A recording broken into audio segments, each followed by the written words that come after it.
I received my grandfather's inheritance and rushed home to make my husband happy. But behind the door, I heard him and my sister laughing at me and making plans for my money. So I turned around and the lawyer's office smelled like old books and disappointment, but Celeste couldn't stop grinning like an idiot. 300 grand. She kept staring at the number on the paperwork, waiting for it to change or disappear or turn out to be some cruel joke. But nope, Grandpa Arthur had actually left her everything. The taxi driver kept glancing at her in the rear-view mirror, probably wondering why this woman in her faded jeans and second-hand blazer looked like she'd won the lottery, which, in a way, she had. Derek was gonna flip when he heard. Good flip, hopefully. They'd been eating ramen for dinner 3 nights a week because of his student loans. And just last Tuesday, he'd gotten that look, the one where he stared at their credit card statement like it had personally insulted his mother. She fumbled with her house keys, practically vibrating with excitement. Through the thin duplex walls, she could hear voices inside, Derek's laugh, and, was that Naomi? Her sister must have stopped by. Perfect timing, she could tell them both at once. Celeste paused with her key halfway in the lock. Something about Derek's tone made her stomach do a weird little flip. He sounded amused, but not the good kind of amused. More like when he watched those prank videos where people got hurt. Naomi's voice cut through the door, sharp and nasty in that way that reminded Celeste why they'd barely spoken for 2 years before Grandpa got sick. They were talking about something, their voices low, but not quite whisper quiet. Then she heard her own name. Derek was saying something about how she always got all weepy and grateful when people were nice to her.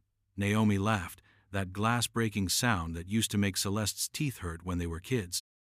The inheritance paperwork crinkled in her purse as her hands went cold. They were talking about Grandpa's death, about her, like it was some kind of entertainment.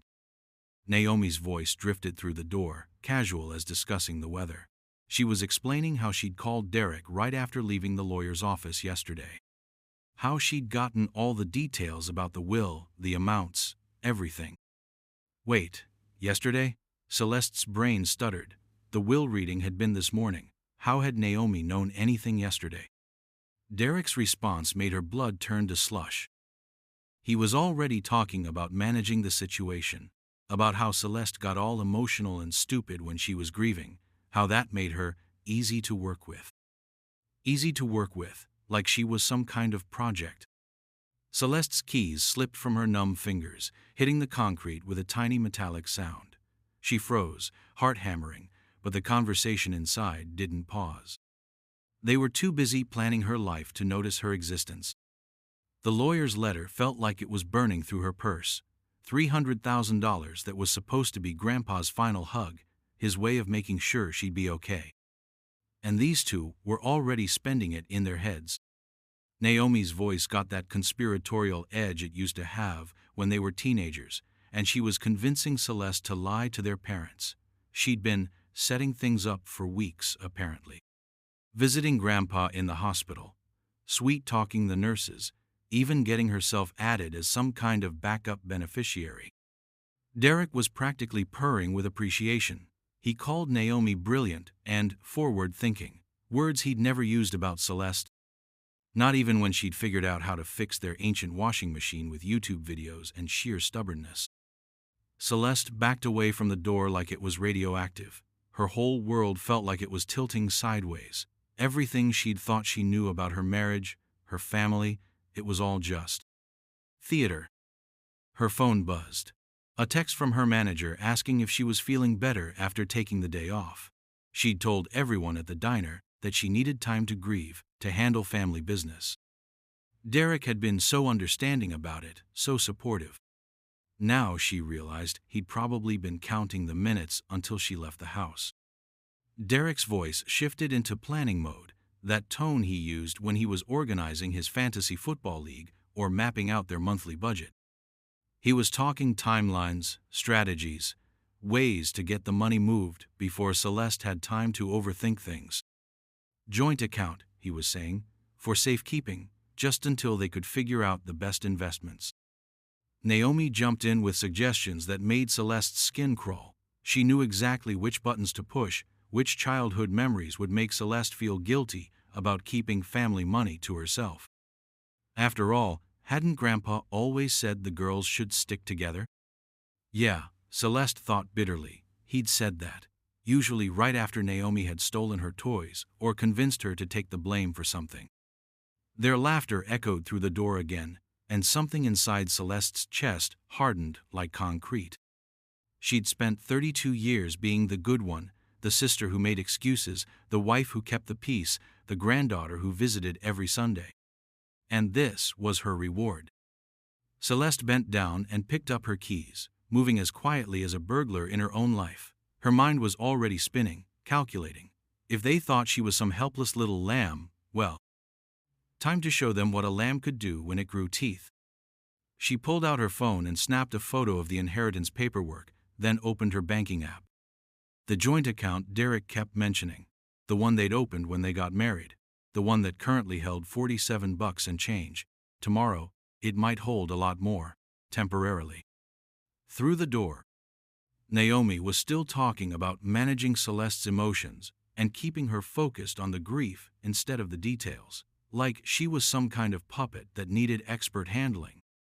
Derek agreed enthusiastically, already fantasizing about quitting his job and starting that consulting business he'd never mentioned before. Funny how many dreams he'd been hiding from his wife.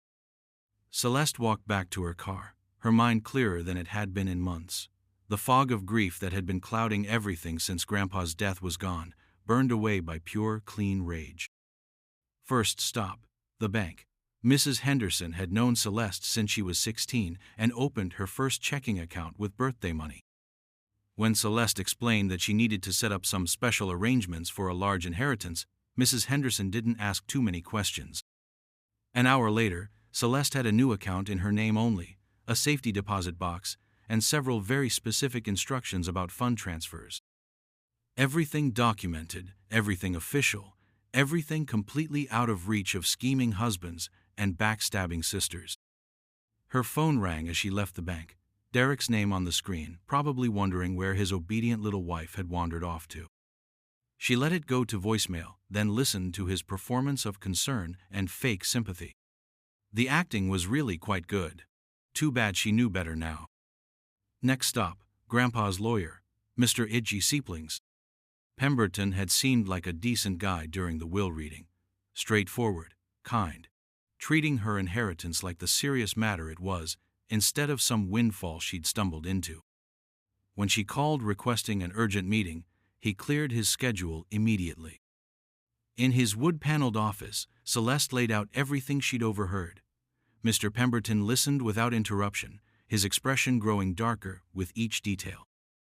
When she finished, he leaned back and shook his head like he'd seen this movie before and didn't like the ending. Turns out Naomi had been calling his office for days, claiming to help coordinate things for Celeste. She'd asked about details that weren't her business. Tried to get copies of documents she had no right to see. He'd found it suspicious, but hadn't wanted to interfere in family matters. Family matters. Celeste almost laughed. Her family was certainly a matter, all right. Mr. Pemberton outlined several legal protections they could put in place immediately. He also mentioned, almost casually, that attempted inheritance fraud was a felony. Good to know. By the time Celeste got home, the sun was setting and Derek's car was still in the driveway. Naomi's was gone, probably scurried off to let Derek handle the emotional management phase of their plan. Celeste sat in her car for a moment, watching the house where she'd lived for 3 years. The place where she'd made breakfast every morning, done laundry every weekend, planned a future with someone who'd been planning to rob her blind. She walked through the front door, jingling her keys normally, calling out a cheerful hello like she'd done 1,000 times before. Derek appeared from the kitchen, his face arranged in perfect lines of concern and sympathy. How was her day? How was she handling everything? Did she need anything? The performance was flawless. If she hadn't heard him earlier, she would have melted at his caring husband routine. Instead, she watched him like she was studying a particularly interesting bug, noting every calculated gesture, every strategic pause. Derek suggested takeout from her favorite Thai place. He even offered to open that expensive bottle of wine they'd been saving, everything designed to make her feel pampered and grateful. Over pad thai and wine, Derek carefully steered the conversation toward the inheritance. Maybe they should put the money somewhere safe, he suggested, somewhere they could both access it easily. The joint account, perhaps, just until they figured out the best way to invest. His tone was so helpful, so concerned for her well-being, like he was doing her a favor by taking on the burden of financial planning. Celeste nodded along, playing the part of the overwhelmed widow. She mentioned how confused she felt about money management, how she'd never dealt with amounts this large before. Derek's eyes practically glowed with predatory satisfaction. He began outlining a plan that sounded suspiciously similar to what she'd overheard him discussing with Naomi. Joint accounts, investment portfolios, business opportunities, all managed by him, naturally, since he had so much more experience with these things. Celeste asked innocent questions that made her sound grateful for his guidance. Inside, she was taking notes, memorizing every detail of his con. When he suggested they visit the bank together tomorrow to get started, she agreed with touching enthusiasm. He was so pleased with himself, it was almost sad. That night, Derek slept like a baby next to her, probably dreaming about his new consulting business and all the ways he'd spend her grandfather's money. Celeste lay awake staring at the ceiling, replaying 3 years of marriage through this new lens. How many times had he steered her away from opportunities that would make her more independent? How many decisions had he influenced without her realizing it? That job offer in Portland last year, she turned it down because Derek had been so worried about her being unhappy in a new city. Now she wondered if he'd just been afraid of losing control. At 3 a.m., Celeste got up and opened her laptop. She spent the next 2 hours researching divorce attorneys, private investigators, and forensic accountants. By dawn, she had a list of phone numbers and a plan that would make Derek and Naomi's little scheme look like amateur hour. Derek woke to find her humming in the kitchen, scrambling eggs like it was any other Wednesday. He commented on how much better she seemed, how resilient she was. She smiled and agreed. She was ready to start planning their future. Just not the future he had in mind. At the bank, Derek was in full supportive husband mode, deferential but helpful, letting Celeste make the decisions while subtly pushing her toward the choices he wanted. Mrs. Henderson greeted them with professional warmth, and Derek turned on the charm.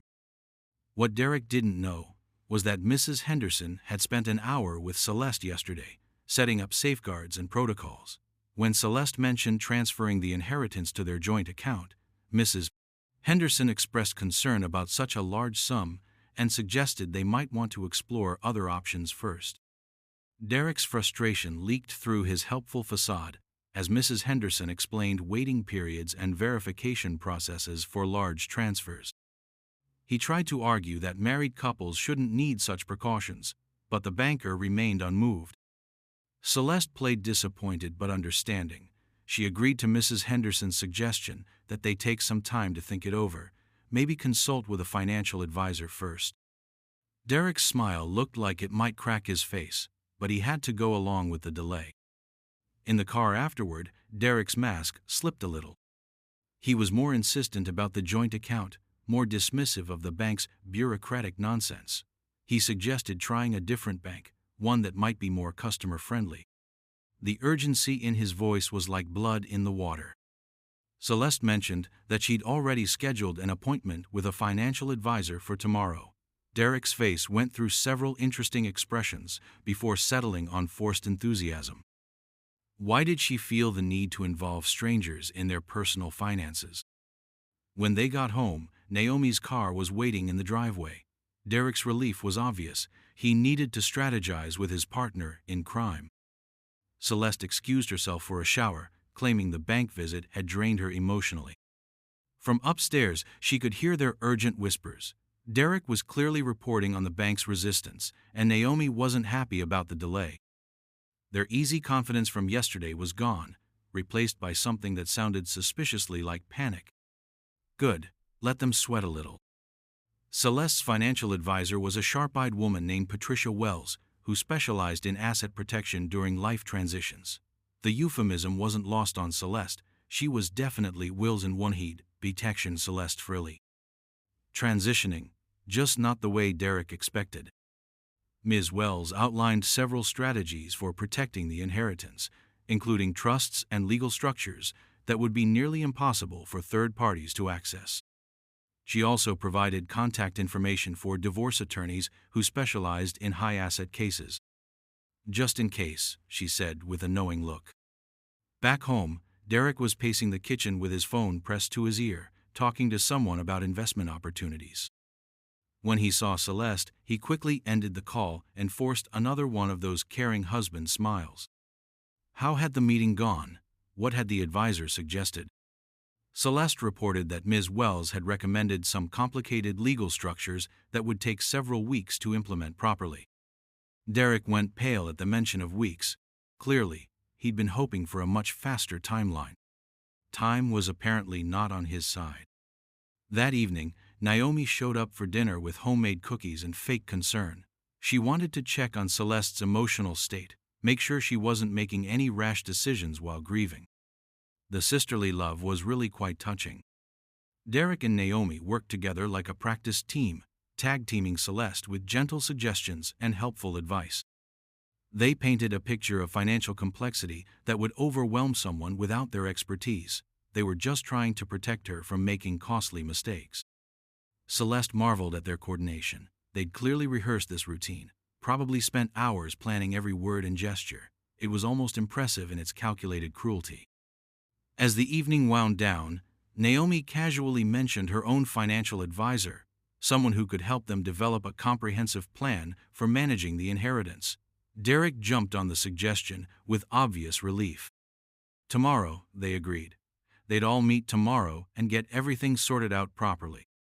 Celeste nodded along, playing the grateful little sister one last time. The next morning, Celeste was up before Derek, sitting at the kitchen table with coffee and a manila folder when he stumbled downstairs. Something in her posture must have been different because he paused in the doorway, suddenly alert. She slid a document across the table without a word. Derek picked it up, confusion creasing his face as he read. It was a detailed report showing that the inheritance had already been transferred to an irrevocable trust, with Celeste as sole beneficiary and an independent trustee controlling access. Derek's face went through a fascinating series of expressions: confusion, disbelief, anger, and finally, something that looked like genuine fear. He demanded to know when she'd done this, why she hadn't discussed it with him. Celeste's voice was steady as she explained that she'd overheard his planning session with Naomi 3 days ago. Every word, every detail of their scheme to defraud her. Derek tried to deny it, but Celeste was already pulling out her phone.